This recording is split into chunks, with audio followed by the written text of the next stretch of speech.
সবার কথা শুনে আমি ওই ডিসিশনটা নিয়েছিলাম। তাহলে তুমি সাদা শাড়িতে কেন?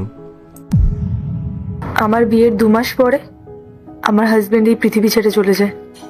আর ও চলে যাওয়ার পর ওর বাড়ির লোক আমাকে ওই বাড়ি থেকে বের করে দেয়। আর আমার এই অবস্থা দেখে আমার বাবা এটা মেনে নিতে পারেননি, তাই উনিও আমাদেরকে ছেড়ে চলে যান। সংসারের পুরো দায়িত্ব আমার উপর এসে পড়ে। এসব ছাড়ো ইন্দ্র, তুমি বলো তোমার বউ কেমন আছে? আমি এখনো বিয়ে করিনি। ইন্দ্র, তুমি এখনো বিয়ে করোনি?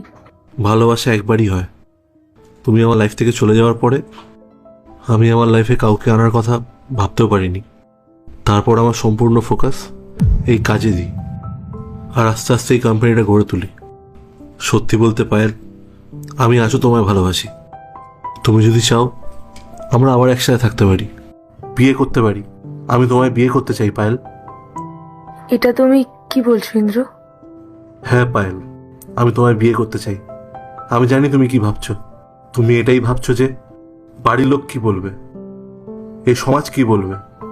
সত্যি বলতে পায়েল, এই সমাজ কি বলল তাতে আমার কিচ্ছু যায় আসে না। আর যদি আমরা সমাজের কথায় চলি তাহলে আমাদের খুশিটা কোথায় যাবে? এমন একদমই না পায়েল যে আমি তোমাকে জোর করছি বা দয়া দেখাচ্ছি। এসবটাই ভগবানের ইচ্ছে। একবার ভাবো পায়েল, এত বছর পর আবার আমাদের কেন দেখা হলো? আর দেখা হলো তো আমার কোম্পানিতে। যদি ভগবান না চাইতো না, আমাদের কোনোদিনও দেখাই হতো না। আমি জানি ইন্দ্র যে তুমি আমাকে আজও ভালোবাসো, কিন্তু ইন্দ্র তুমি আমার ব্যাপারে সব সত্যিটা এখনো জানো না, তাই জন্যই তুমি এগুলো বলছো। সবই আমি জানি, সবটাই তো তুমি আমাকে বললে। আর আমি কি জানবো? ঋতিকা, মা, মা তোমার হয়েছে? বাড়ি যাবো তো, খুব খিদে পেয়েছে। এই তো মা, এক্ষুনি চলে যাবো। পায়েল, তোমার একটা মেয়েও আছে?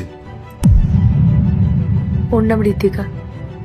আমি তোমাকে বললাম না ইন্দ্র যে তুমি আমার ব্যাপারে সব সত্যিটা এখনো জানো না, তাই জন্যই অত সহজে তুমি ওই কথাগুলো বলে ফেললে। আমি তোমাকে এই জন্যই বলেছিলাম ইন্দ্র যে আবার বিয়ে করা আমার পক্ষে সম্ভব না। আর আমি জানি ইন্দ্র, আমার মেয়েকে দেখার পরে তুমিও হয়তো আমাকে আর বিয়ে করতে চাইবে না। আসছি, চলো মা।